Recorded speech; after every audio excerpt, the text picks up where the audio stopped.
J'ai une question au sujet de la déconsommation. Vous avez parlé Pardon, que UMR, c'est une unité mixte de recherche. Oui, oui, oui, oui. Ah oui, oui, je connais j'ai lu les travaux, bien sûr.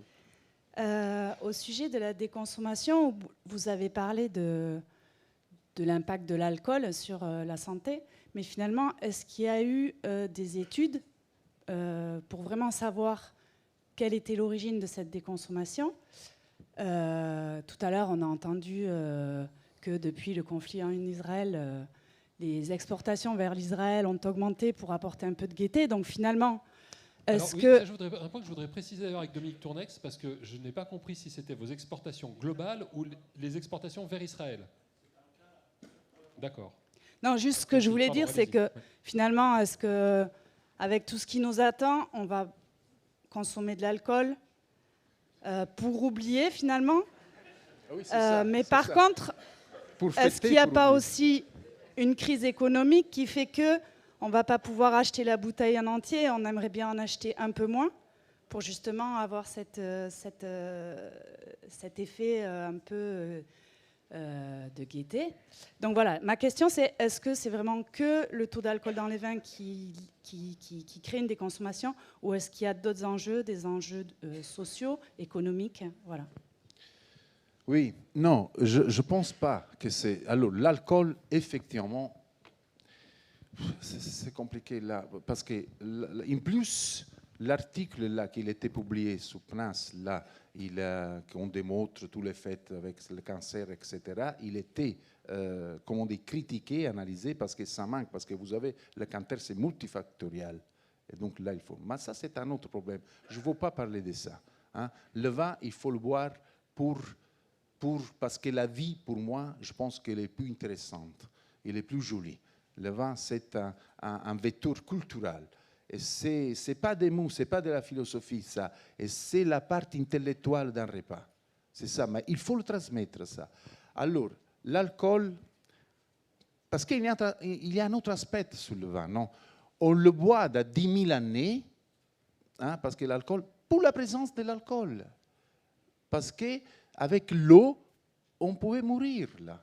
Même Pasteur, il avait 2 filles qui sont mortes de fièvre typhoïde. Et donc, il étudie tout ça.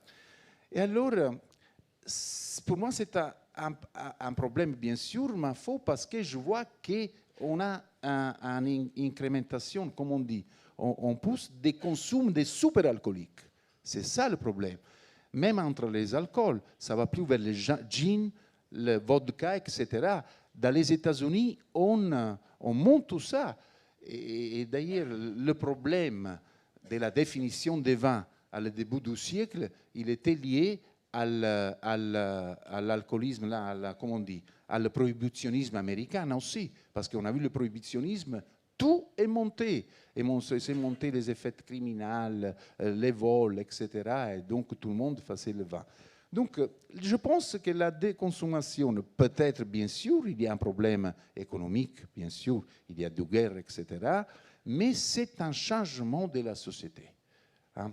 Il faut, je vous l'ai dit, non, je pense que qui est né en France, aujourd'hui, et peut-être dans ma génération, qui est né en Italie, qui est né en Espagne, il est éduqué à le vin pour le fait d'être né ici, en passé, non? Parce qu'on est né dans des pays producteurs.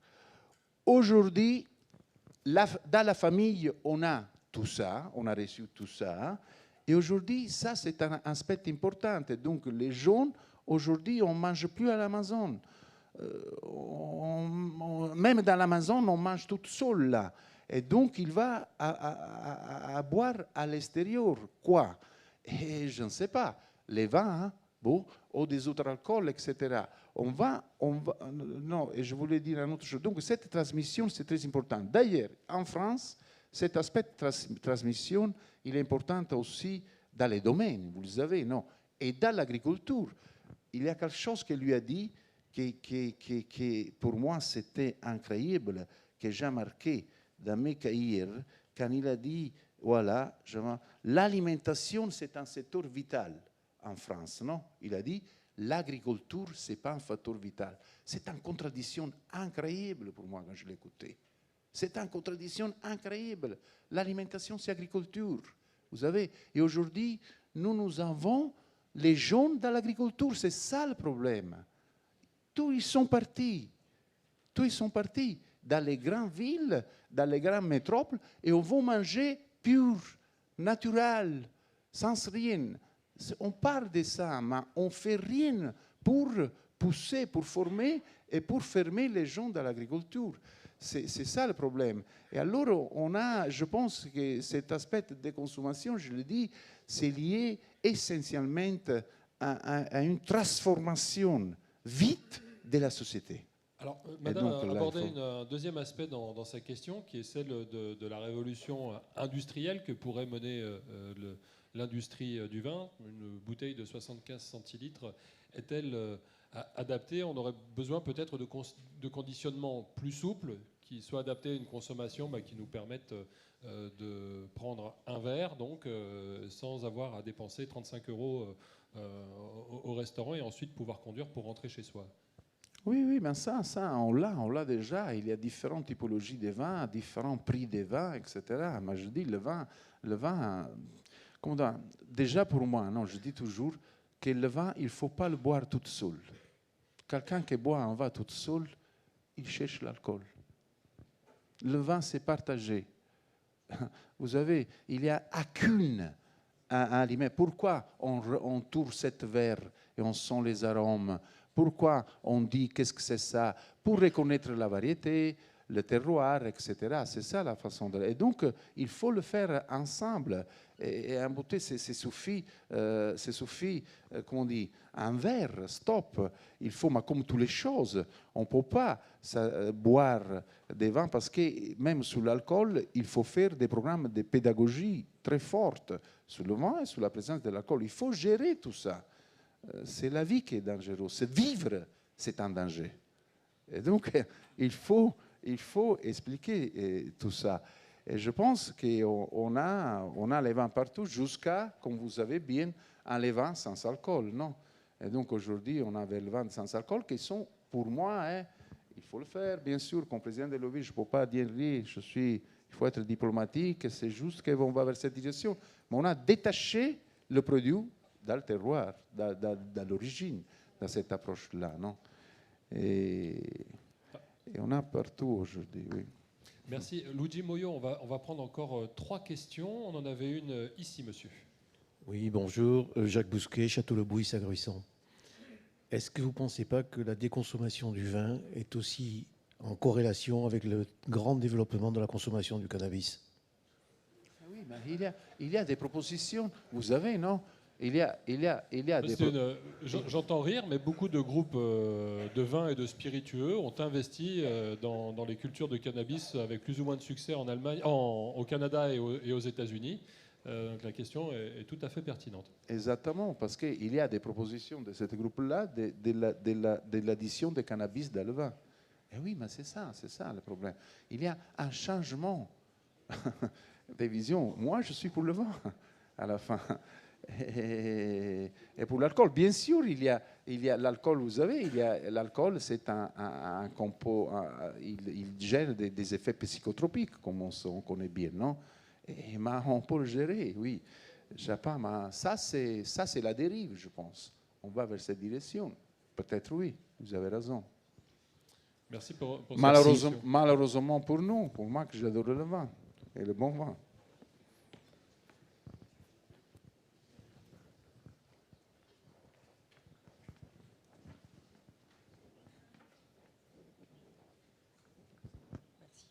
Bonjour, Mélanie Morin. Je travaille pour un domaine à Lézignan-Corbière.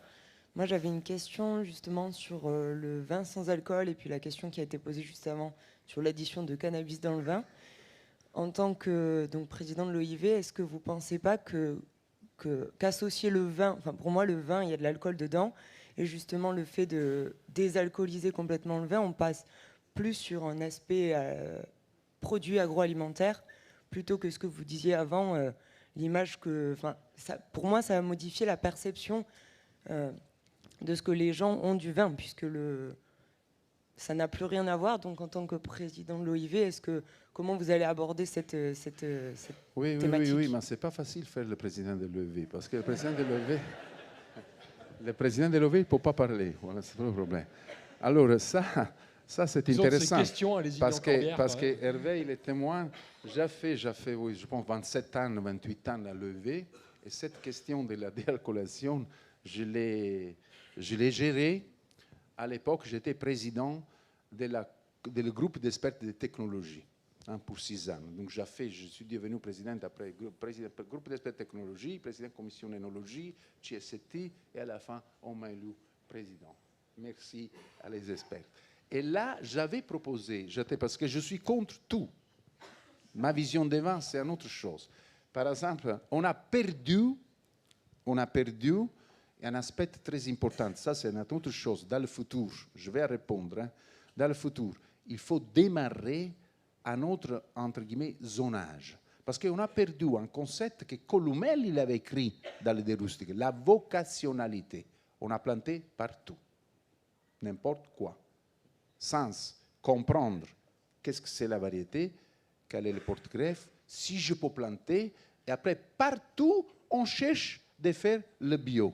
Avec le cuivre, que c'est un problème sérieux, vous avez vu avec la Peronosport cette année, qu'est-ce qui s'est passé en Italie, et donc il faut pousser la recherche sur des produits alternatifs à le cuivre et à le soufre biodégradables, là, parce qu'on ne peut pas retourner à le Moyen Âge. Je le dis, non, on a évoqué ça. Et alors là, j'avais proposé pour débaucher, parce que ça fait 10 années qu'on parlait de ça déjà, je dis, écoutez, on va séparer les résolutions. Et aujourd'hui, à l'EV, on a 2 résolutions. A et B, c'est la 932. Ça, c'est le 2012 qu'on a approuvé ça. J'avais dit, parce qu'on avait des travaux scientifiques en France, en Italie, en Allemagne, etc. En France, c'était le groupe de Dijon avec Pascal Schlich, là, même à Bordeaux, que jusqu'à 20%, on n'avait pas une distorsion aromatique. Donc, même avec les tests triangles de discrimination, on n'avait pas une distorsion très forte dans le vin, entre un vin de 15 degrés qui ont ramené à 14, etc. Donc, là, j'avais introduit ce nouveau principe, c'est-à-dire le principe de correction. Comment on corrige avec l'acidification, parce que vous avez, même sur les ingrédients, j'ai un débat avec le président de l'OIV, parce que pour moi, le vin, c'est mon ingrédient. Le vin, on le fait avec un raisin. Et il y a les autres composés, les autres interventions, c'est des corrections. Vous êtes énologue, non? Voilà. Et donc là, j'avais introduit ce concept de correction, comme la chaptalisation. Donc il y a une résolution 20%, c'est-à-dire une intervention corrective, parce qu'il y avait l'Argentine, tous les pays où il y avait des vins de 15 degrés, 16 degrés, etc., qui demandaient ça. Après, il y a l'autre résolution, qu'on va vers les vins déalcoolisés jusqu'à déalcoolisation totale, jusqu'à moins zéro. Vous avez tout à fait raison. Le vin déalcoolisé, c'est un produit de la technologie alimentaire. Ce n'est pas plus un produit agricole, pour moi. Bien, complètement détaché. Parce que, en plus, vous avez bien, c'est les personnes qui ont étudié les arômes, c'est plus facile à le faire avec les cépages aromatiques, parce qu'avec un muscade, je perds des arômes, mais après je peux, avec ce qui compte, remettre des arômes. Mais on ne peut pas mettre du muscat partout. Pardon? On ne peut pas mettre du muscat partout. Non, mais je dis. Et après, il y a un autre problème, parce que vous avez bien, non, que le problème pour cette vin-là, il faut faire des résolutions, des choses, c'est-à-dire, il faut aller dans un chapitre différent dans le vin, parce qu'il faut le stabiliser. On n'a plus l'alcool. Quel pays demande l'aromatisation? Vous savez, le problème de l'OIV, c'est ça. C'est une histoire diplomatique et scientifique. Après, il faut mettre d'accord 50 pays sur la résolution de la définition des terroirs. On a travaillé 15 années, définition des terroirs, parce que chaque pays, il allait à contester un mot, une parole, un virgule, etc. Et donc, c'est un travail, tout ça. Et justement, c'est ça le problème. Je ne veux pas rentrer dans le fait s'il faut l'appeler vin ou non vin, mais vous m'avez compris, même qu'est-ce que je pense. Mais c'est quelque chose de futur parce qu'au niveau économique, la demande elle monte. J'ai toujours pensé que c'est une initiation à le vin pour les personnes qui ne peuvent pas boire, on ne veut pas boire l'alcool, je ne sais pas, et on va voir. De toute façon, aujourd'hui, il y a effectivement un marché très important même pour ce produit-là. Résolution de l'OIV, résolution de l'ONU, même combat. Monsieur, ce sera Bonjour, la dernière question. Oui. Arnaud Soulier, Grosso Frab. Buongiorno, grazie per sforzo di parlare francese. Posso parlare in italiano? Saremo due. Non, uniquement une question par rapport à votre position par rapport aux cépages résistants, ce qui semble que c'est peut être une solution plus que majeure aux réponses du réchauffement climatique. Et je trouve que c'est une bonne réponse aussi à M. Keller, aussi, qui nous demande, je pense, de changer fondamentalement. Monsieur Caillard, pardon.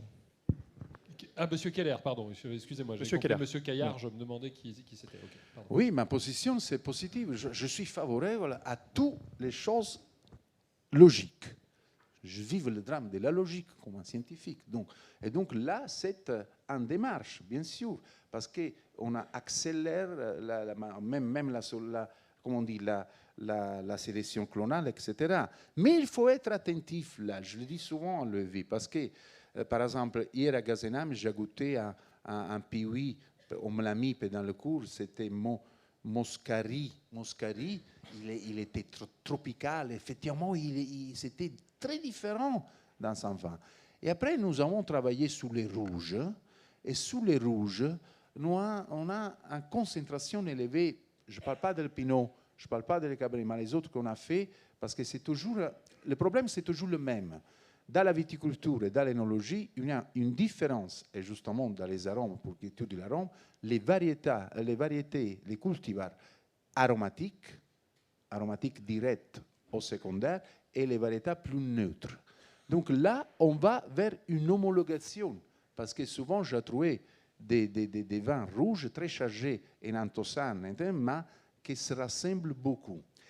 Et donc, c'est ça qu'il faut être attentif. Et donc, j'ai toujours demandé, je l'ai dit même à Rauchedo, à tous même à Saint-Michel-Alade, tous les instituts où on travaille de ça, qu'il faut être prudent,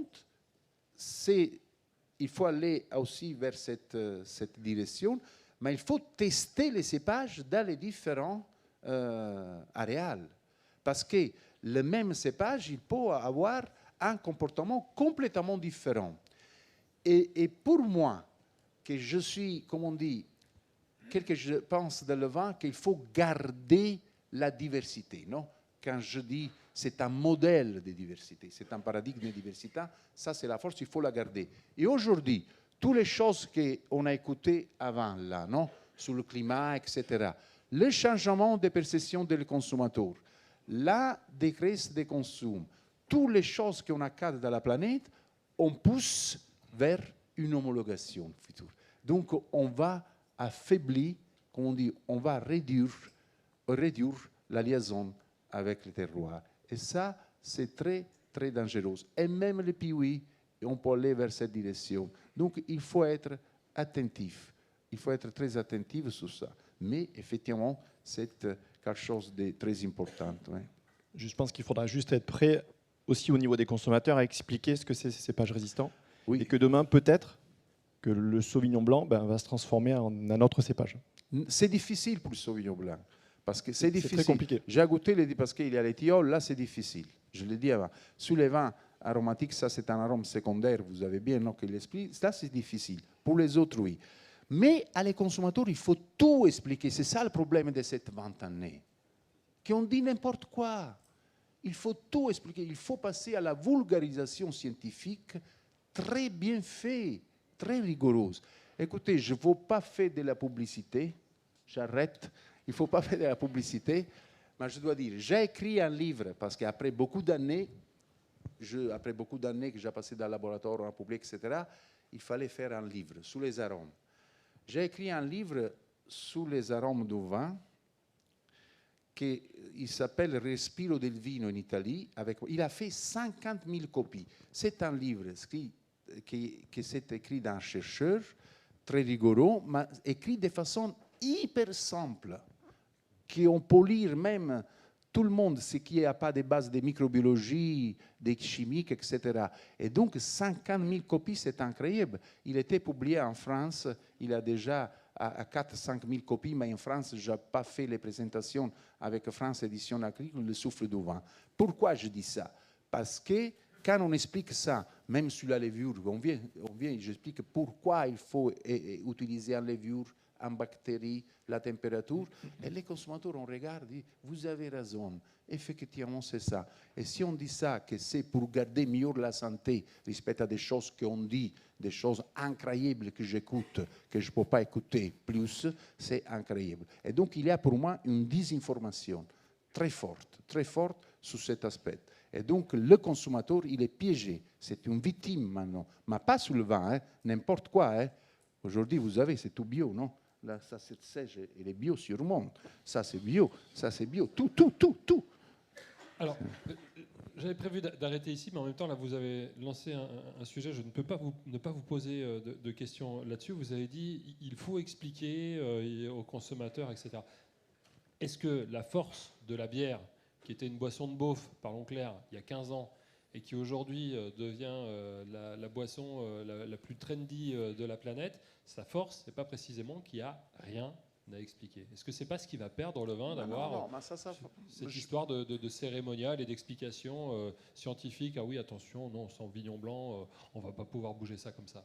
Oui, peut-être vous avez raison. Là, je pose une question. Hein. Oui, mais la force de le vin, c'est ça. Je le dis, non, je crois à ça. C'est ce côté culturel, intellectuel de le vin. C'est un moyen extraordinaire, non? C'est différent. La bière, elle a l'avantage qu'il y a des monopoles, ils sont moins, ils se regroupent, ils sont très forts. Même en Italie, il y a donc, c'est ça. D'abord, il est né, mais il faut, si on explique quelque chose sur la bière, par exemple, dans la bière, il y a une recette. Dans le vin, on n'a pas de recette. Le vin, c'est un produit agricole, je le dis. La bière, c'est une technologie alimentaire, c'est autre chose. Et vous savez, il y a ces différences-là. Je ne veux pas discuter de ça. Je pense que sur la bière, c'est que le système, il est plus en forme de microclusters, comme on dit, des groupes qui sont unis dans le marché et ils sont plus forts. Voilà, je pense. Merci Luigi Moio. On peut applaudir.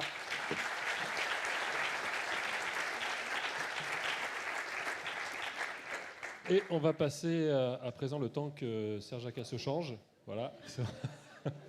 À notre dernier temps de la matinée. Mais on vous dira chapeau à la fin de votre intervention, Jean-Marc Touzard. Donc, Jean-Marc Touzard, directeur de recherche à l'INRAE. Vous êtes aussi directeur de l'unité mixte de recherche en innovation. Vous êtes un spécialiste de la vigne. Et Serge Jacquat, donc agroclimatologue, docteur en agroclimatologie même, dit-on. Quelqu'un m'a embarqué un micro? Non? Oui, mais normalement, il y a un troisième. Ah oui, il est dans la salle, c'est pour ça. Bon, vous allez vous le passer, et puis on échangera avec le public. Ensuite, déjà, je voulais vous demander de poser peut-être un regard sur les deux premières interventions de la matinée qui se lancent. Ah bon, donc je n'ai pas de chapeau, mais j'y vais. Donc bonjour, merci à vous tous. J'ai noté plein de choses. J'ai déjà de quoi faire un papier, c'est super. C'est inspirant. Un livre, vous avez un... Non. Alors j'ai aussi un livre, hein. Je fais la pub. Oui, il a un livre à vendre. On en parlera après, d'accord. Quand même. Non. Plein de choses. D'abord, côté recherche, nous aussi, on est préoccupés par l'évolution de la planète dans toutes ses limites, etc. Et c'est pour ça qu'on s'engage dans ce qu'on s'appelle des recherches ou de la science transformative.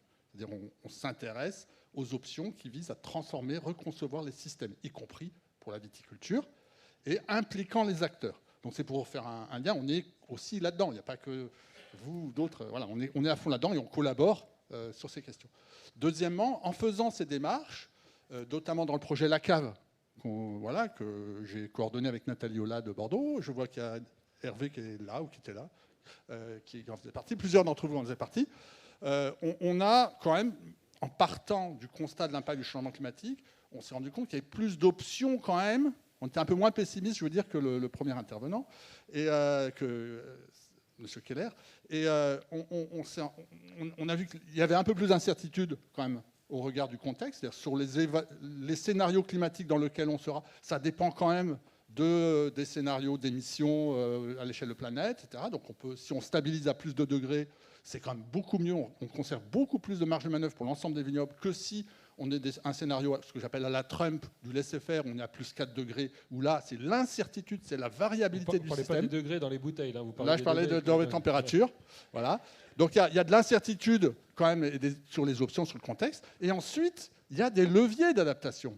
Et on a aussi la possibilité de renforcer les capacités d'adaptation à l'échelle des viticulteurs. Et nous, on a beaucoup travaillé sur plusieurs scénarios, hein, et qu'on a soumis aux viticulteurs dans les différentes régions. Ici, c'était au Mas de Saporta, il y a 4 ou 5 ans, avec l'appellation Languedoc. J'ai vu M. Garnet. Voilà. Non, oui. Vous l'avez vu? J'ai vu son président. Excusez-moi. Jean-Benoît Cavalier. Je pensais à Jean-Philippe, c'est pour ça, avec qui on travaillait pour ça. Si ce n'est pas toi, c'est donc ton frère. Voilà. Ouais. Et donc, on a bien vu que ne rien faire, c'est ce qu'on appelait le scénario conservateur, c'est la catastrophe. Effectivement, c'est la disparition ou la réduction, la marginalisation de la viticulture dans la plupart des régions viticoles. Vouloir jouer le Far West, c'est-à-dire bouger, aller reconstruire de nouveaux vignobles. Avec des chapeaux de cow-boy, tout ça. Voilà, des chapeaux de cow-boy en Bretagne, dans le nord de la France ou dans d'autres pays. C'est complètement bouleversant, c'est absolument pas possible politiquement. Et on ne peut pas non plus, vu l'urgence, enfin, vu l'accélération du changement climatique, reconcevoir des vignobles entièrement dans des régions nouvelles. Ensuite, on a vu que des options très libérales, où on joue uniquement sur le marché, l'innovation technologique, pareil, ce n'est pas possible. Donc les viticulteurs, les chercheurs ont creusé une autre voie, qui est celle de l'innovation pour s'adapter et rester dans les terroirs viticoles pour l'essentiel, qui est l'option désirée, qui est une option viable. Mais il faut savoir ensuite comment on gère cette option.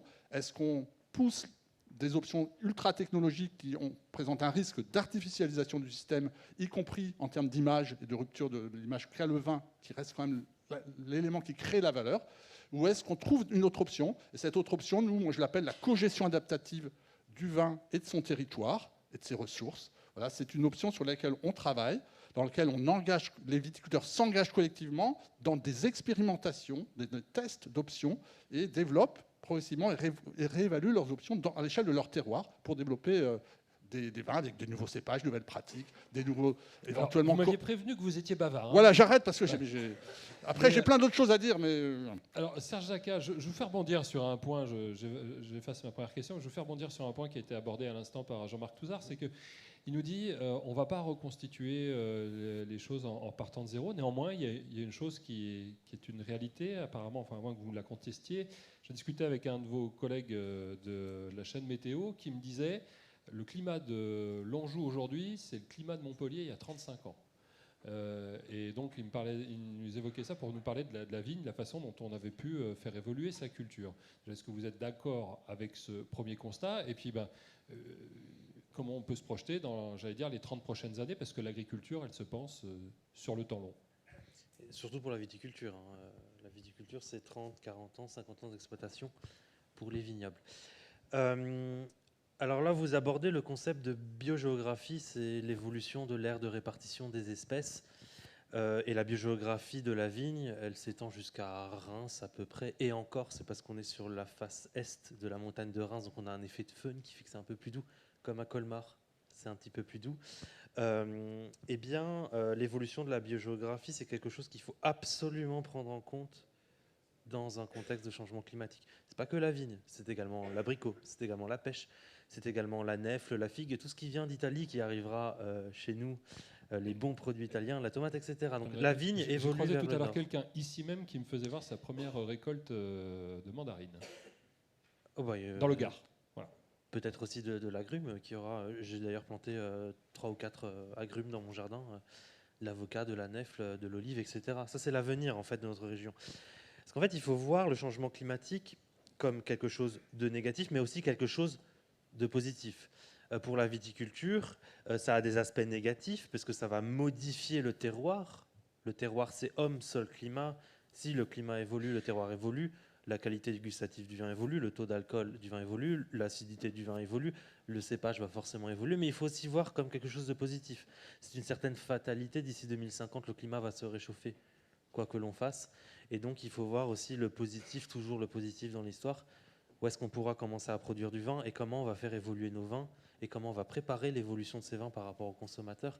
Donc oui, je suis d'accord avec le collègue de la chaîne météo, les climats remontent vers le nord, les climats remontent vers le nord, les paysages remontent vers le nord, la garrigue remonte vers le nord, la cigale remonte vers le nord, le ricard aussi, la pétanque peut-être, je ne sais pas, mais le vin aussi, la vigne remonte vers le nord, et je pense qu'anticiper la production plus au nord, c'est quelque chose qui est fondamental pour moi, tout en la faisant évoluer, parce qu'elle ne va pas disparaître dans le sud, elle va évoluer et apparaître dans le nord, évoluer dans le sud. Alors précisément, quelles seront les caractéristiques de notre vin dans la région Occitanie? Concentrons-nous sur notre aire géographique, bien qu'elle soit vaste, d'ici 25 ans. Waouh! Déjà, la région Occitanie, c'est une grande diversité. Et vous avez 1 minute 30. J'ai une mission. Ouais. Déjà, c'est une région, une grande diversité de vins, de produits, de producteurs, de climats. Donc, il y aura toujours cette diversité. Déjà, c'est la première chose. On n'est pas dans une même problématique qu'en Bourgogne. On a 1 ou 2 cépages. Et voilà, un système hiérarchique qui va être ébranlé, quoi. Là, on a déjà beaucoup de diversité, beaucoup d'innovation. Donc, je vois, voilà, selon les options, je vois des vins complètement nouveaux, avec des cépages résistants qui ont été évoqués notamment, certains ayant été sélectionnés, marketés et vraiment impactants dans les marchés, y compris à l'exportation. Pas forcément plus de volume, mais plus de valeur. C'était une réponse à tout à l'heure. On peut très bien concevoir de maintenir une exportation. L'enjeu, c'est la valeur, c'est exporter en valeur, c'est pas exporter en volume. Donc on peut réduire en volume les exportations et donc avoir un impact positif, y compris sur les émissions de gaz à effet de serre, et en même temps maintenir une création de valeur qui nous permet de maintenir une souveraineté alimentaire. Ben, bref, et donc continuer à importer aussi des produits. Ce que je voulais dire, donc les vins en Occitanie, on maintient cette diversité.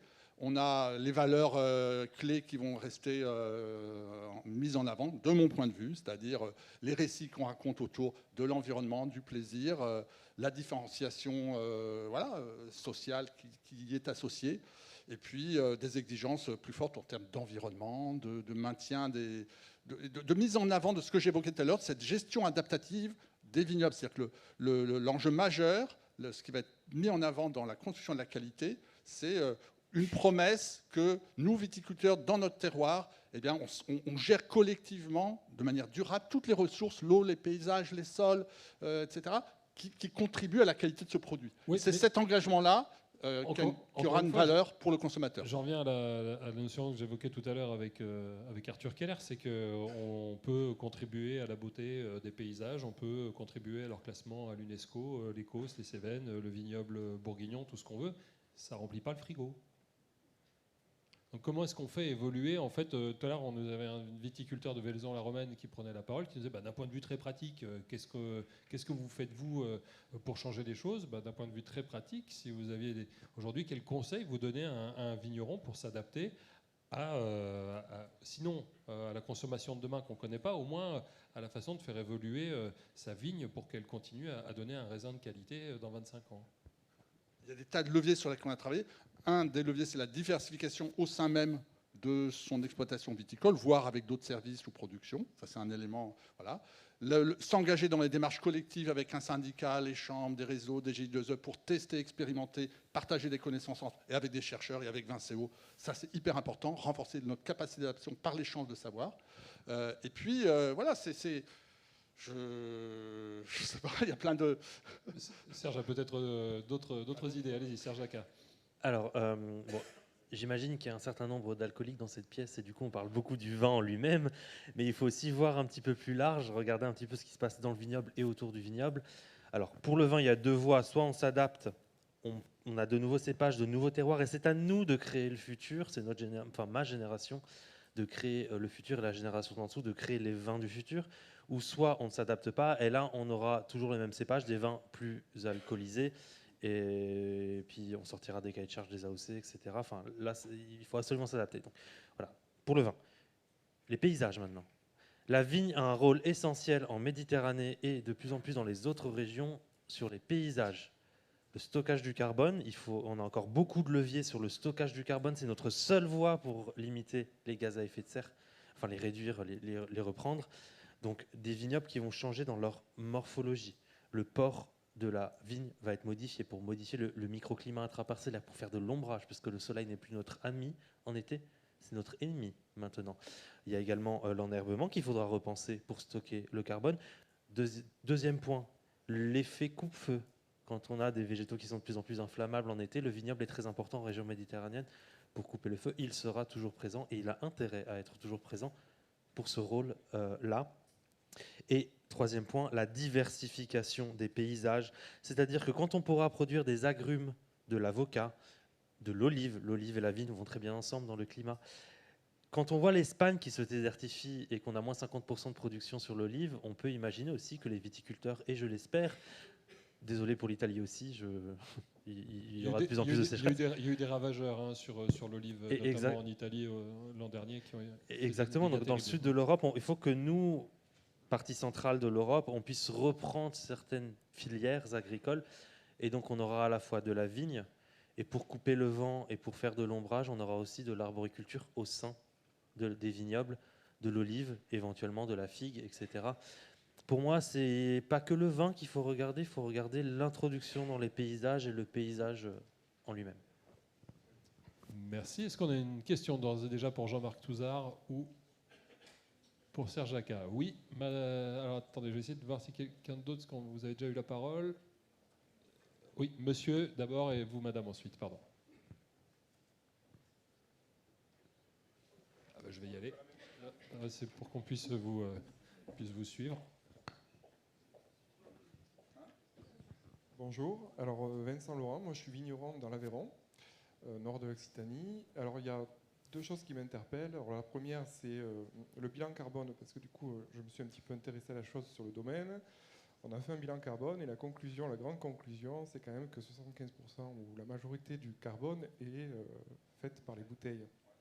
Qu'on achète un gros tracteur, qu'on fasse un bâtiment, qu'on se chauffe au bois ou avec du pétrole, ça ne change pas grand-chose.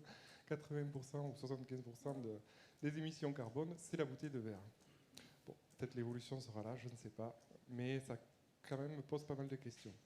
Et l'autre question qui m'a fait réagir, c'est M. Keller, parce qu'il a, alors c'est peut-être indirect, mais c'est le côté de dire végétarien, avec la portée que vous avez. Je trouve qu'aujourd'hui, d'avoir des... c'est pas tout blanc ou tout noir. C'est-à-dire que moi, je viens d'un pays, l'Aveyron, où il n'y a pas beaucoup de vignes, et quand même, on voit l'intérêt de l'élevage sur des terres où on ne peut pas faire autre chose. On ne peut pas faire autre chose, on ne peut pas faire de céréales, on ne peut pas faire de vignes, et ça garde quand même de l'activité sur des territoires. Et je trouve que l'agriculture et le maillage des territoires est important. On le voit pour la vie de ces territoires, et notamment l'entretien, hein, parce que c'est pas des... il n'y a plus de vaches, il n'y a plus rien qui s'y fera. Donc si on perd déjà ce vivier-là et ce savoir-faire, et que ça ne sert plus, parce que quand même il y a aussi un intérêt dans l'agriculture d'avoir des parcelles morcelées, d'avoir des élevages qui côtoient la vigne, ne serait-ce que pour la matière organique ou d'autres choses, il peut y avoir quand même quelques intérêts. Et je trouve que d'avoir un discours comme ça, prôner le végétalisme ou ce que vous voulez, avec votre aura, ça me dérange un petit peu, d'autant que je viens d'un territoire rural et qui a besoin de ça pour vivre. Alors, attendez, juste un point avant que vous répondiez. Je pense que c'est de bonne guerre quand on est végétarien. Généralement, on est un peu militant, donc voilà. Donc voilà, exactement. Monsieur Keller l'a donné en exemple, mais je crois. Mais il y avait pas de. Oui, mais bien sûr, mais je crois pas que dans ce propos, il n'y avait pas de critique de l'élevage dans le propos de Monsieur Keller. Oui. Oui, bien sûr, mais c'était exactement le propos de M. Keller, je pense, en l'occurrence. Voilà, bon, c'est normal, vous défendez votre territoire et votre filière, mais il n'y avait pas de critique des mangeurs de viande ici, sinon M. Keller ne ressortirait pas. Je voulais dire curieusement, même, je vais remettre un doigt sur ce lien entre consommation de viande et consommation de vin. J'ai été contacté il n'y a pas longtemps par plusieurs personnes, au ministère, à l'INAO, je ne sais plus quoi, dans un centre de recherche, en disant mais il y a un enjeu de réduire quand même la consommation de viande. C'est prônu pour des raisons nutritionnelles, est-ce qu'on ne peut pas s'inspirer de la manière dont, notamment en Languedoc, les viticulteurs ont réussi à réduire en volume la production et la consommation de viande, comme en France, on a réussi à réduire la consommation de vin en volume, tout en augmentant la valeur. Et donc, c'est le même mécanisme. On a eu toute une politique publique qui a fait une évolution des marchés qui ont fait que la viticulture en France, on est passé de 150 litres par an par habitant à 35 ou 33, je ne sais pas, même un peu moins. Voilà. Donc une réduction massive du volume, de la quantité consommée, mais en maintenant, voire en progressant sur la valeur du marché. Et donc l'enjeu, c'est comment on peut faire la même chose sur la viande, c'est-à-dire réduire la consommation en volume, mais maintenir, voire augmenter la valeur de la consommation de viande. C'est pas notre sujet, on va s'arrêter là. Simplement sur... Il y a des parallèles en termes de politique publique et d'accompagnement de ces évolutions. Sauf que la viande, on en consomme de plus en plus dans des plats préparés, donc de mauvaise qualité, et que la viande bouchère, j'allais dire, en l'occurrence, on en consomme de moins en moins. Serge. Je peux répondre sur la question de la viande ou vous voulez passer sur autre chose? Non, évidemment, c'était la première question qui nous intéresse, allez-y. C'est quoi la deuxième d'ailleurs? Il va falloir que vous me rappeliez. Préserver l'intégrité physique et morale d'Arthur Keller, c'était ça la deuxième question. Pour information, j'ai déjà vu des défenseurs du véganisme beaucoup plus violents que Arthur Keller. Enfin, aujourd'hui, ce n'est pas du tout le propos. N'oublions pas, si vous posez cette question à différents types de personnes, ils vont vous répondre différemment. Vous posez à un climatologue, il va vous dire qu'il faut réduire par 3 la quantité de viande, voire même devenir végétarien, puisqu'on regarde... On parle de vin, revenons sur le vin, s'il vous plaît. Bon. Vous viendrez me voir au pot tout à l'heure, on mangera tous les deux un petit bout de viande. Même s'il ne faudrait pas. C'était quoi la deuxième question, du coup ? C'était la première, en fait, c'est le bilan carbone qui était sur la bouteille. Voilà. Le bilan carbone, oui, alors oui, c'est comme beaucoup de choses de la vie de tous les jours. Je suis allé à la rencontre d'industries agroalimentaires et je leur ai présenté leur bilan carbone. Et en fait, 15% de leurs émissions, c'était les machines, etc. Et 85% des émissions, c'était la façon de produire. Donc il y a les émissions qu'on voit, que le viticulteur voit, le travail du sol, le tracteur, la lumière, le chauffage, enfin toutes les machines, etc. Et après, il y a les émissions qu'on ne voit pas, ça s'appelle les émissions indirectes. C'est ce qu'on achète. Les bouteilles, en fait, en font partie. Et en réalité, effectivement, aller vers une économie circulaire de la bouteille, on va dire, c'est 1000 fois plus pertinent. On travaille sur les gros aspects d'un coup, le travail sur tous les petits aspects qui demandent beaucoup de temps, beaucoup d'énergie, mais qui massent pas le gros problème. C'est effectivement la bouteille, je dis problème, c'est pas forcément un problème, mais vraiment retourner vers cette économie circulaire de la bouteille. Et là, ça devient compliqué, parce que c'est facile à dire avec un micro, mais il y a toute la logistique derrière qu'il faut repenser, parce qu'on est dans une société, je prends, je consomme, je jette. Coca-Cola le fait très bien, voilà. Mais c'est peut-être pas facile. Alors Coca-Cola le fait dans les restaurants, voilà, et dans les... mais c'est à plus petites échelles. Dans un supermarché, ça devient compliqué.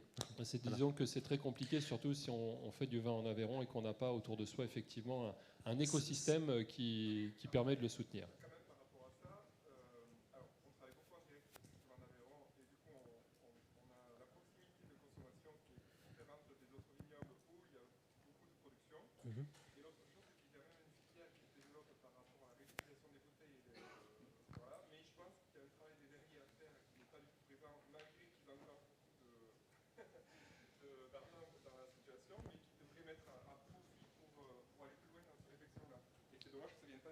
Aller plus loin dans la réflexion pour le réusage. On va reprendre une autre question. On a entendu votre propos, monsieur, qui prenait une économie circulaire autour de l'usage des bouteilles. Madame. Alors, je ne sais pas vous aussi. qui je privilégie. Madame avait posé la question première, mais vous êtes à côté. Allez-y, on va faire vite. Allez-y. En fait, ce n'était pas une question, mais à l'UMR Sciences pour l'œnologie, justement, on a étudié cette circularité des bouteilles, puisqu'il y a une entreprise qui s'est installée à Moguio et qui nettoie les bouteilles. Donc, on a étudié justement entre ici à Montpellier, à Pêche-Rouge, si on pouvait passer par justement le lavage des bouteilles. Donc, c'est faisable. Là où il y a un verrou, c'est que toutes les bouteilles ne sont pas les mêmes. Et en fonction du type de bouteille, il y a une façon de les laver qui doit être adaptée. Donc finalement, on peut se poser la question, est-ce qu'il ne faudrait pas aller vers une généralisation du type de bouteille, de façon à ce que quel que soit l'endroit où on soit, notre bouteille, on pourra l'amener à un point de récolte et elle pourra être lavée. C'est un point tout à fait intéressant. Simplement, je voudrais nous ramener sur la question qui est celle, on a avec nous voilà, des climatologues et quelqu'un de l'INRAE. Donc je voudrais qu'on revienne, s'il vous plaît, sur la question agricole, la question de la plante et celle du climat. C'est votre propos? Alors c'est à vous. Alors c'est un de mes propos, mais je dois dire dans mes 3 questions, celle qui répond. Au niveau des cépages, des cépages qu'on pourrait utiliser demain, qui seraient plus résistants aux conditions climatiques. On a d'un côté l'INAO avec les obligations de cahier des charges, de l'autre côté des cépages qui sont expérimentés par des vignerons en vin de France, puisqu'ils ne peuvent pas rentrer dans l'AOC. Et en troisième temps, on a un consommateur qui est complètement perdu. Oh là là, mais si j'achète un vin, s'il n'y connaît rien, il va acheter un vin parce que c'est un AOC pour l'amener à la table du dimanche où il est invité. Et on a du coup le problème de la loi E20, in fine, qui ne permet pas finalement de clarifier tout ça auprès du consommateur de façon non contrainte. Voilà. Et dans ce circuit-là, effectivement, je me questionne sur la façon dont on peut accompagner les vignerons sur l'introduction de nouveaux cépages résistants, tout en étant de l'autre côté un petit peu freiné par le Titanic de l'INAO, très très lent et qui va un peu droit vers l'iceberg. L'INAO est peut-être un paquebot, mais il y a quand même des glaçons dans le rosé, hein, après tout. L'INAO bouge. Enfin, il y a quand même eu l'introduction de la possibilité de mettre dans le cahier des charges des cépages pour intérêt d'adaptation, notamment. Il y a la possibilité de tester pour des raisons d'innovation, maintenant aussi un certain nombre de choses. Donc, l'INAO bouge et bougera d'autant plus que les différentes composantes régionales, donc des producteurs qui participent, feront bouger le paquebot, quoi. Donc, et on a fait récemment un séminaire avec INRAE et INAO en septembre, où on a vraiment senti la volonté côté INAO d'accompagner les changements, de passer à ce que moi j'appelle d'accompagner cette nouvelle ingénierie du terroir qu'on doit avoir pour mettre en place la cogestion adaptative des vins et de leur terroir. C'est-à-dire tout miser sur l'action collective qu'un syndicat peut booster à l'échelle locale pour expérimenter, tester, sélectionner des choix, des options. On ne va plus garantir que le vin sera une qualité immuable liée à cet espace. Il y aura toujours, ce qu'on garantit, c'est cette démarche volontaire des producteurs de différencier leurs produits en fonction de caractéristiques locales qui évoluent, mais en garantissant qu'ils vont respecter toutes ces ressources, l'eau, les écosystèmes, etc. Serge. Je pense qu'il y a 2 façons de voir la réponse. Soit on fait évoluer les cahiers de charges pour les adapter, peut-être introduction de nouveaux cépages ou d'autres pratiques agricoles. Je suis sous le couvert de nos collègues de l'INAO qui ont l'air d'être ici. Voilà. Soit il y a autre chose. On peut penser aussi à l'anticipation de la création d'AOC futures. C'est-à-dire qu'il y a des nouveaux territoires qui vont apparaître et on peut commencer déjà à réfléchir à comment introduire la qualité et comment préparer un cahier des charges en fonction de la création de ce nouvel AOC, que ce soit pour la vigne dans le nord de la France ou dans de nouveaux territoires du sud de la France, ou que ce soit pour pistache d'Avignon ou que ce soit pour pêche abricot de Bordeaux. Il ne faut pas voir les AOC comme figés. Il faut aussi voir les AOC comme quelque chose d'évolutif et pourquoi pas co-construire sur un terroir avec les viticulteurs, avec les scientifiques et avec l'INAO, co-construire un AOC qui apparaîtra peut-être dans 20 ans parce qu'on sait que ce territoire-là, il va pouvoir accueillir certains types de cépages ou d'autres types d'espèces. Serge Jacquat, vous avez évoqué tout à l'heure la question d'introduire des cultures dans les vignes pour apporter une diversité culturelle qui peut apporter à la plante, qui peut apporter au sol. Vous avez aussi dit que le soleil était l'ennemi en été. Est-ce qu'on peut réellement faire baisser la température d'une vigne en plantant d'autres cultures aux abords de la vigne et si oui, comment est-ce qu'on doit répartir cet espace? Alors, le 28 juin 2019, dans le Gard et dans l'Hérault, il a fait 46 degrés avec 40 km/h de vent. Je ne sais pas si vous vous rappelez, quand on est sorti dehors, toute la surface des arbres était brûlée et les vignes étaient complètement soufflées et avaient perdu leurs feuilles. C'est ce qu'on a appelé un effet sèche-cheveux dans les médias, et puis rapidement ça a été repris par les scientifiques en tant que sécheresse éclair. Planter des arbres sur des parcelles plus petites, c'est pas juste pour faire le bobo parisien, avoir une belle campagne, c'est couper le vent. Couper le vent, c'est limiter l'évapotranspiration. Limiter l'évapotranspiration, c'est limiter l'augmentation du taux d'alcool dans le vin, parce qu'il y a plus d'eau dans le sol, et limiter l'utilisation de l'eau. Donc en fait, c'est-à-dire, on peut soit planter des haies dans les parcelles, mais ces haies ne servent à rien parce qu'on plante des espèces qui ne sont pas productives, ou soit planter des arbres peuvent producteurs. servir pour les oiseaux, cela dit. Oui, ça peut servir pour les oiseaux, mais les arbres aussi, l'abricotier, le noisetier, pas le noisetier, le noyer, l'olivier peuvent servir aussi pour les oiseaux, mais aussi permettre une économie diversifiée. Donc le but, en fait, c'est pas de forcément uniquement pour les oiseaux, mais c'est également de limiter le vent et de limiter l'évapotranspiration et de limiter ces sécheresses éclairs, en plus de faire de l'ombrage sur certaines vignes. Donc le but, c'est de maîtriser ce microclimat, mais on peut le maîtriser aussi par l'enherbement, on peut le maîtriser aussi, et c'est contre-intuitif, par l'irrigation. Ça, c'est le grand public qui doit le comprendre aussi. L'irrigation permet de limiter cela, etc. etc. Le but, c'est de limiter l'intraparcellaire. L'agri-photovoltaïsme aussi en fait partie. Mais il ne suffit pas, je passais la question à Salle d'abord, mais j'avais une question sur la question de la densité. Est-ce qu'on doit arracher un rang de vigne pour mettre un rang de figuier, ou c'est dans quelle proportion est-ce qu'on doit planter pour... Alors là, ça dépend vraiment du terroir, du type de sol, de l'orientation, de la pente. Je ne pourrais pas dire tout dépend, il faut voir l'ombrage du figuier jusqu'à où il va. Est-ce que c'est une région exposée au vent, Mistral, Tramontane, vent de sud et autant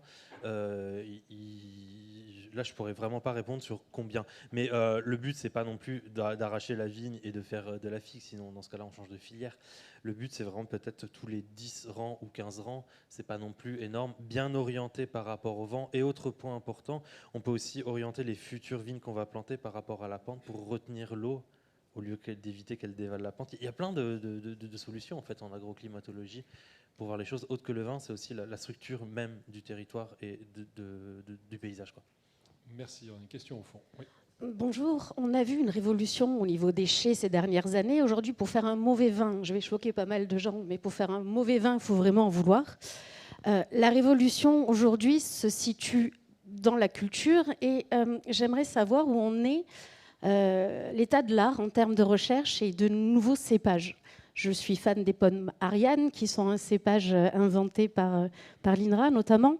Est-ce que bientôt, on va avoir, du moins les vignerons, auront des cépages hybrides, ou du moins créés, sans parler d'OGM, mais de sélection variétale, qui seront résistants, peu demandeurs en eau, avec des qualités organoleptiques d'intérêt pour les vignerons? Alors,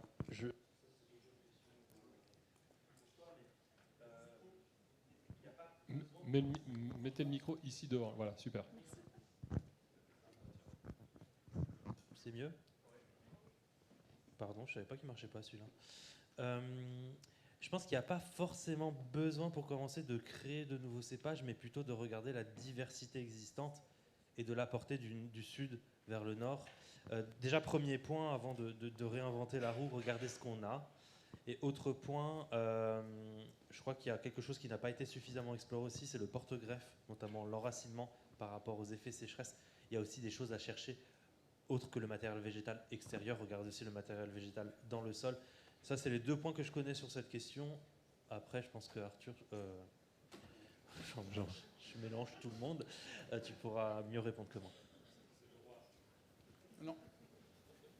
Encore une fois, il y a une diversité d'options possibles sur le matériel végétal, qui est un des leviers pour s'adapter, à côté des pratiques, etc. Ce qui se passe, donc des cépages dits anciens, des cépages venus d'autres régions, des créations variétales, notamment les hybrides. Donc il y a énormément de travaux qui sont en cours, qui doivent être expérimentés avec les viticulteurs, parce que c'est pas trop. Et après, il y a un temps pour réaliser, c'est d'abord créer, par exemple, les hybrides, ou un temps pour tester, expérimenter les cépages ou les variétés qui seront sélectionnés entre guillemets pour devenir emblématiques dans une région. Et là, par exemple, les vagues actuelles de cépages, des hybrides, sont des cépages résistants, ont été créés il y a 15-20 ans, lancés il y a 15-20 ans, pour résister au milieu et à l'oïdium, absolument pas en intégrant les enjeux de l'adaptation au changement climatique. Donc on se trouve avec des variétés bouquets, des variétés résidures, par exemple pour les variétés françaises liées à l'INRAE et à l'IEV que je défends.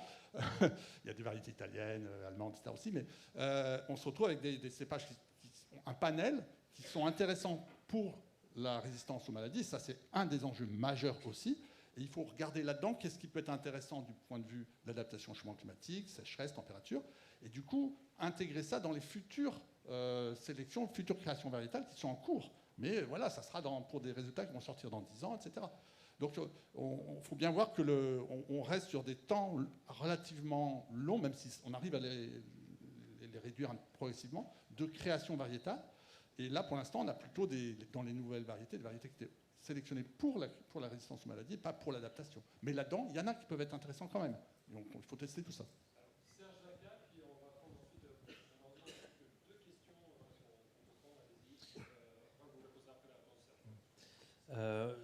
Tu as très très bien fait d'aborder les temps longs. On n'a qu'un essai en viticulture pour s'adapter au changement climatique. C'est-à-dire quand vous avez une vigne qui allait mourir, vous allez la replanter, après c'est 30 ans, 40 ans d'exploitation. En 30 ans, 40 ans d'exploitation, je suis désolé, mais le climat ne sera plus du tout le même. Vous avez un seul essai. Vous n'allez pas vous amuser à arracher la vigne tous les ans, à la replanter parce qu'elle ne s'est pas adaptée. Et donc, il faut faire attention. Cette génétique, c'est super important de travailler sur la génétique, oui, et de voir les nouveaux cépages, les nouveaux pores racinaires, etc. Mais la vitesse de travail et d'obtention de nouveaux cépages est plus lente que le changement climatique. Et donc, en réalité, il ne faut pas oublier aussi tous les autres aspects d'adaptation qu'on a parlé sur la viticulture. Le cépage, c'est vraiment one shot. C'est comme pour... ça fait partie d'une solution, mais c'est celle qui est le plus long sur le long terme. Ce ne sera pas la solution qui va nous aider. La génétique n'est pas la seule solution qui va nous sauver. Il faut travailler sur les autres aspects en attendant. Oui. Oui. Voilà. Donc le temps d'arriver à des cépages résistants, il faudra 30 ans, et dans 30 ans, c'est 2050.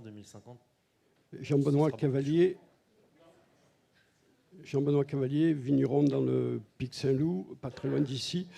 J'aurais une question à Serge Jacquat au niveau climatologique, mais d'abord, simplement pour resituer bien, aujourd'hui, dans les cahiers des charges, nous avons la possibilité d'introduire toute une série de cépages, que ce soit des cépages, on va dire, historiques de nos régions d'appellation ou venant d'ailleurs, de façon à entamer ce travail d'adaptation. À titre d'exemple, notre appellation, l'appellation Languedoc, a dernièrement introduit une bonne douzaine de cépages de façon à ce que l'ensemble des vignerons puissent entamer ce travail d'adaptation et dans un système, je dirais d'information entre les vignerons au travers de l'organisme de gestion de l'ODG.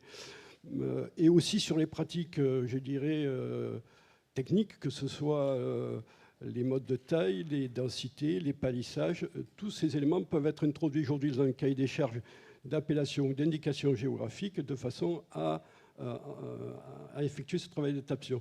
Sur la question des évolutions climatiques en zone méditerranéenne, pour nous, il me semble évident que depuis 25 ans, on voit évoluer notre climatologie. On a quand même aussi la sensation que depuis une petite dizaine d'années, on a un phénomène d'accélération très, je dirais presque brutal, entre guillemets, que ce soit en matière de température, vous l'avez signalé il y a quelques secondes, que ce soit en matière de pluviométrie. La question est de savoir, est-ce que vous nous confirmez ou pas? Est-ce que vous pouvez, je dirais par vos observations, être confirmé cette accélération des évolutions climatiques, je dirais particulièrement dans nos zones méditerranéennes? Oui, depuis 2019, on observe une accélération des phénomènes climatiques en France, et surtout ceux qui impactent l'agriculture. Quand on regarde les dégâts en agricole à cause du climat, là, on a une explosion. Je rappelle qu'en 2021, 4 milliards d'euros de dégâts juste pour le gel de 3 jours en avril. Il y a une accélération du changement climatique. Alors maintenant, c'est de savoir si cette accélération fait partie de la hausse. Vous savez, la hausse, elle n'est pas régulière. Est-ce qu'on est sur un pic vers le haut, puis après on descend, puis on continue à monter au fil du siècle? Ou est-ce qu'il y a un effet d'emballement? Là, le rôle aussi des climatologues de le dire. Il y a des études en cours quand on voit les températures terrestres et maritimes à l'heure actuelle dans le monde qui partent, on va dire, complètement en cacahuète pour dire les choses simplement. C'est vrai qu'on peut se poser la question, est-ce qu'on a déréglé quelque chose qui ne va plus se régler? Donc il y a des études en cours actuellement qui sont faites par les climatologues. Je ne peux pas me prononcer avant qu'elles soient sorties, mais vous n'êtes pas le seul à vous poser cette question. Et cette accélération, notamment en région méditerranéenne, en France, je la confirme. Voilà.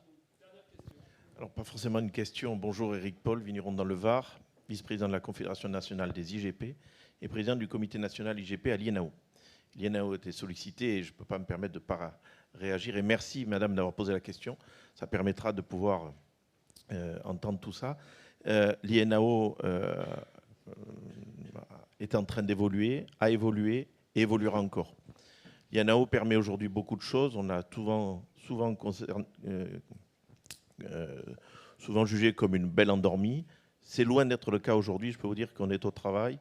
Et je voudrais remercier publiquement Jean-Marc Touzard qui, avec ses collègues Nathalie Ola et d'autres, j'en oublie Hervé, nous ont permis, nous responsables professionnels, nous ont permis, sur la base du projet du métaprogramme La Cave, d'établir les scénarios dont a parlé Jean-Marc Touzard.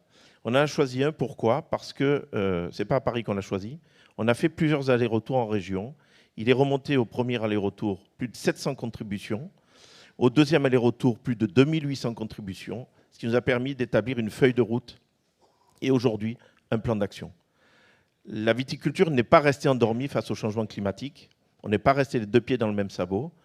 Nous sommes appuyés sur des recherches scientifiques et nous sommes en train d'élaborer le plan d'action et on s'est aperçu, avec grande et agréable surprise, que beaucoup de choses étaient déjà faites en région. Un point particulier, un focus particulier, puisque la question a été posée. La prise en compte du changement climatique dans la reconnaissance des nouvelles indications géographiques est un point essentiel et fait partie des 7 domaines qu'on a pu identifier. Les IGP également, de par leur constitution et leur réglementation, permettent d'intégrer des variétés nouvelles, des variétés anciennes, et beaucoup plus facilement que dans d'autres cahiers des charges. Et c'est quelque chose qui nous permet aujourd'hui de nous adapter beaucoup plus vite. Encore faudra-t-il aussi que le consommateur adhère à ça. Et donc, il faut qu'on continue à pouvoir vulgariser les choses. Et je crois qu'à la lumière de ce que nous a dit le président de l'OIV tout à l'heure, il faut qu'on réaffirme individuellement, collectivement et au plus grand nombre que le vin est un produit culturel et qui va s'adapter et continuer à s'adapter tout en atténuant l'effet du changement climatique. Merci. Merci pour votre contribution, monsieur. Et puis merci à vous, Jean-Marc Touzard, et à vous, Serge Zaka. Oui, allez-y, si vous voulez terminer d'un mot, allez-y, Jean-Marc. Ouais. Un mot pour aller dans ce sens, c'est que oui, la viticulture est menacée dans toutes les régions, mais la viticulture a la chance, elle a énormément d'atouts, elle est organisée, doit faire face au temps long lié à l'investissement lié aux plantations. Elle a une diversité, une grande créativité parmi tous ces viticulteurs. Enfin, c'est une des seules filières où on a cette créativité en place. Et puis, elle a cette place dans la société qui lui donne un avantage, mais qui doit être renouvelé, quoi, comme le disait monsieur. Voilà. C'est vraiment un des enjeux majeurs, pouvoir reconstruire un récit. Et dans ce récit, on raconte qu'on s'adapte au changement climatique et qu'on contribue à l'atténuation du changement climatique. Oui, non. Oui, alors les sources de la cave, voilà, donc Vigne, vin et changement climatique, c'est aux éditions Quae, c'est coécrit par Jean-Marc Touzard et Nathalie Olia. Tu peux le commander déjà en précommande sur le site internet des éditions serviceclient@quae.fr. Voilà, c'est bien ça, non? Non, je voulais juste très rapidement, je suis tout à fait d'accord sur ce que ça vient de dire maintenant Jean-Marc Touzard. C'est-à-dire, la viticulture, la filière vitivinicole, elle peut être un modèle pour tous les autres produits agricoles et pas que l'agriculture. Et donc ça, je pense que c'est une opportunité, hein, parce qu'effectivement, comme vient de dire, il est très organisé. Et donc c'est un modèle qu'il faut prendre pour aborder dans des autres domaines cette problématique. Je suis sûr de ça. Merci. Merci Luigi. Juste un point. Oui, il y en a Dominique Granier, le président de la SAFER, qui voulait poser une question. Alors, il fait des grands gestes. Je n'ose pas lui dire non. Allez, la dernière. Bonjour, Dominique Granier, vigneron dans le Gard et responsable à SAFER Occitanie. J'ai hérité d'un domaine, je travaille un domaine depuis 35 ans, où où il n'y avait pas de goutte à goutte dans mes vignes. Au fur et à mesure, on a évolué, on a planté des nouveaux cépages en AOP, en 20 pays. On utilise 500 mètres cubes d'eau par hectare pour faire des petits rendements. La question, c'est quoi? C'est avec ce qui se passe, ce qu'on voit, ce qui se passe à Séville, à Marrakech, dans l'Aude, où ils ont eu 160 mm en 18 mois, dans les Pyrénées-Orientales. Est-ce que demain, on pourra faire du vin sans eau?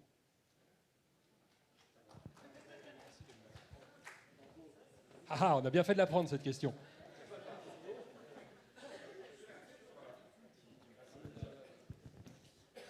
J'étais en train de me dire, c'était peut-être la première fois que je faisais une intervention sans qu'on me pose cette question et que j'allais peut-être m'en sortir, mais en fait, non. Alors non, je suis désolé, dans l'avenir, on ne pourra pas, par rapport à l'évapotranspiration, aux températures, on ne pourra pas cultiver sans eau. Que ce soit la vigne, que ce soit le maraîchage, que ce soit l'oïculture, on ne pourra pas cultiver sans eau. Donc il faut absolument trouver une solution par rapport à ça. L'eau, ça permet de faire pousser la plante, ça permet aussi de limiter la température au sein de la parcelle. Il faut absolument le faire. C'est la première voie de la désertification, c'est que le soleil tape sur le sol parce que les végétaux ne sont plus là pour le protéger et que le sol meurt. C'est la première voie de la désertification et l'agriculture a un rôle essentiel à éviter la désertification en apportant de l'ombrage et pourquoi pas de l'irrigation, bien sûr, à condition que ce ne soit pas une irrigation à outrance comme en Espagne. Je m'arrête là parce que moi aussi, je suis bavard. Merci Serge Jacquat, merci Jean-Marc Touzard.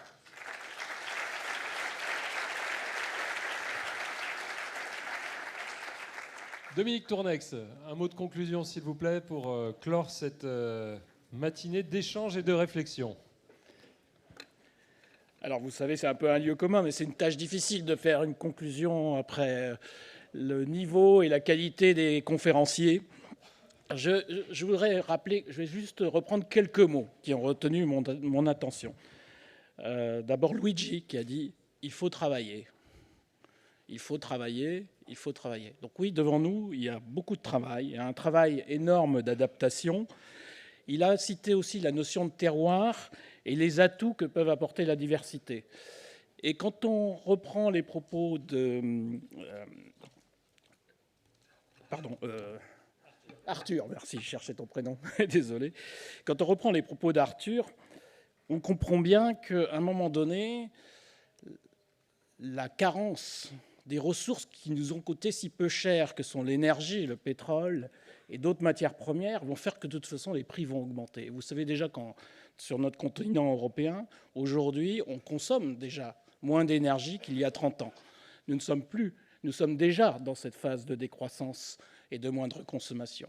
Quand le pétrole, l'essence sera à 10 € le litre, je vous invite à refaire le calcul du bilan carbone et du coût du recyclage des bouteilles. Vous verrez, ça sera complètement autre chose, parce qu'on ne sera plus à même de transporter au même coût économique les tomates de Marmande jusqu'à Paris, puis à Bordeaux. On ne sera plus à même de transporter le verre concassé jusque dans les grosses verreries du nord de la France ou d'ailleurs pour produire du verre. Donc il faudra relocaliser. Donc effectivement, cette notion de terroir qu'on connaît déjà depuis longtemps en viticulture, eh bien, il va falloir la recréer sur l'ensemble de l'agriculture.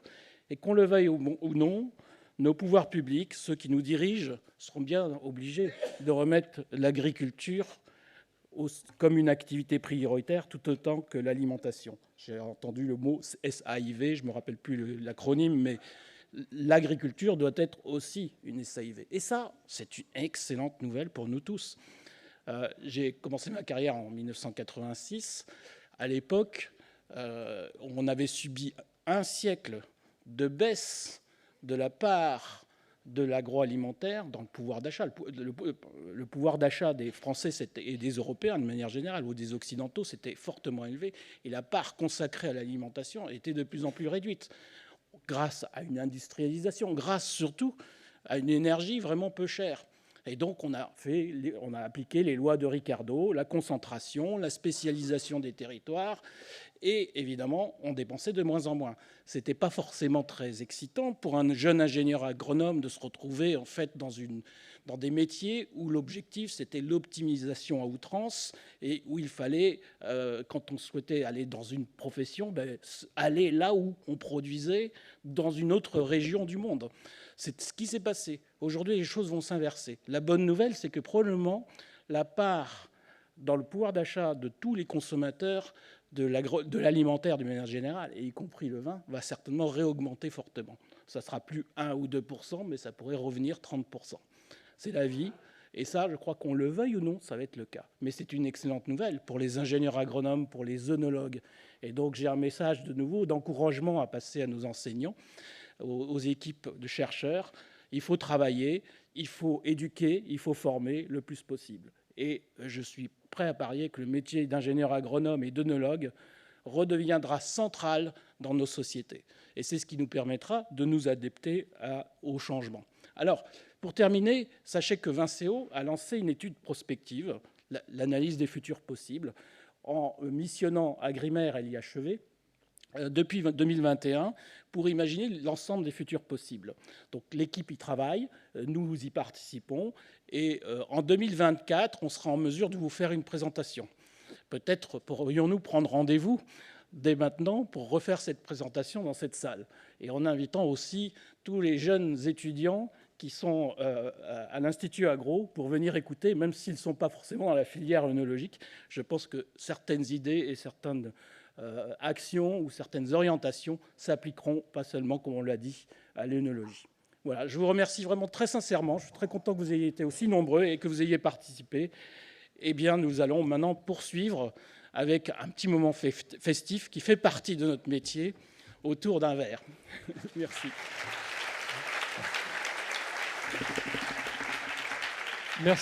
Merci Dominique Tournex, et merci également aux équipes de Vinceo, à Balkis, Christelle et tout le monde, toute l'équipe qui a participé à l'élaboration de cette journée, ainsi qu'au bureau qui s'est occupé du comité éditorial.